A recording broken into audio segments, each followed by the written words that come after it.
and left, and right.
Honestly, I was probably just as confused as you are when this happened to me. You can clearly see my character taking a hit here, but the game still awarded me the no damage objective in Abyss. Surely that shouldn't count, right? Well, you would be right and wrong at the same time. In this video, I'll be giving you the simple reasons of why this happened, as well as an in-depth breakdown on the Earth Deity boss fight. Let's get started. To understand why the game still awarded me the no damage objective, we need to know about a specific type of attack enemies, mainly bosses, can use against the player. Prime examples would be Yuan, the Nameless General, and Wolf Maiden. All three of these bosses are vastly different from one another, but they all have one thing in common. That is the ability to counter your attacks. If you happen to be too aggressive, some bosses will counter your attacks mid-combo, effectively acting as a shove in order to stop your actions. And in this case, is regarded as a hit. However, this is where things become a little bit odd. The game does in fact register this type of attack as a hit, but it does not register it as one that deals damage. All that to say, enemies or bosses that have a counter is not so much of an attack, but more of a tool for interruption. You can tell if you are hit by such an attack if you happen to have Invigorated Warrior equipped as your inner way. You will still receive the penalty for being hit by those attacks, i.e. counters, even if it doesn't do damage. As long as you get hit, you will receive the buff as it clearly states. That being said, you would think this is case closed and this is one of the game's many bugs.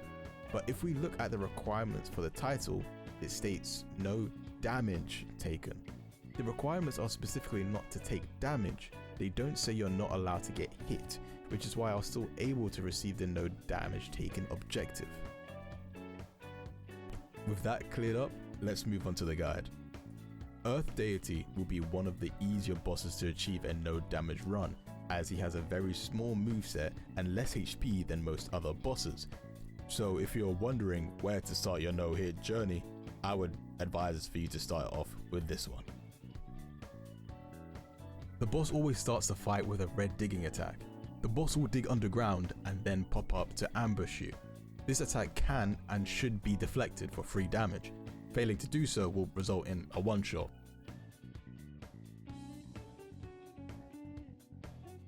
To deflect this attack, wait for the boss to pop out of the ground.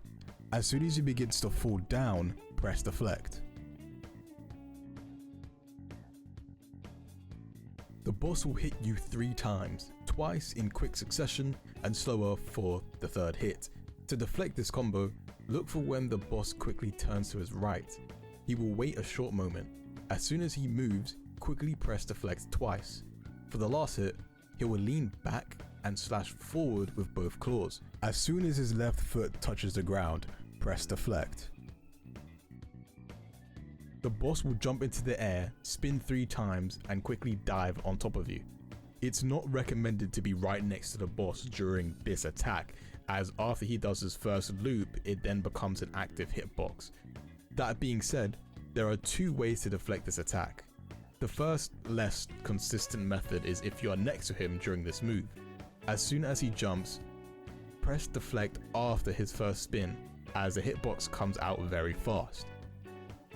The ideal way to deflect this attack is to gain some distance first, then deflect the attack after he stops spinning. This attack can somewhat be forgiving when deflecting, as the actual hit comes slightly after the impact. The boss gets into position for a short while before hitting you 4 times with sand. This attack is quite fast and has some range. It is advised to attempt deflecting the attack even if you think you are out of range. To deflect this attack, pay attention to the boss's cloak. As soon as it brushes past his foot, press deflect 3 times. Then pause briefly and then press deflect for the 4th hit. Keep in mind, this thing to look out for will become much harder if you spin the boss. As you can see in this clip here, it's hard to see if the cloak has brushed past his foot or not, as the boss is spinning as well as the cloak moving at the same time. To avoid this, make sure you're dealing all of your damage in front of the boss and not behind it, just to make things more consistent for yourself. The boss jumps into a rolling attack that continuously damages you upon contact. To deflect this attack, the boss usually will jump at you. Right before he touches the ground, rapidly press deflect until the boss stops spinning. This attack hits frequently enough that you don't need to time the back-to-back deflections. The only 2 parts you need to time is at the beginning as he jumps, and the time during the roll where he's out of range for you to deflect his attack.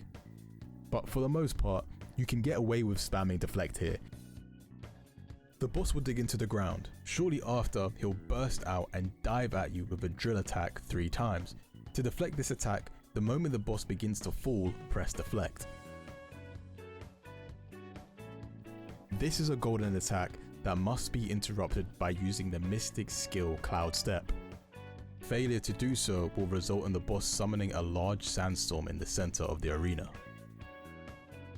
The only boss to use a mystic skill against you, I actually believe.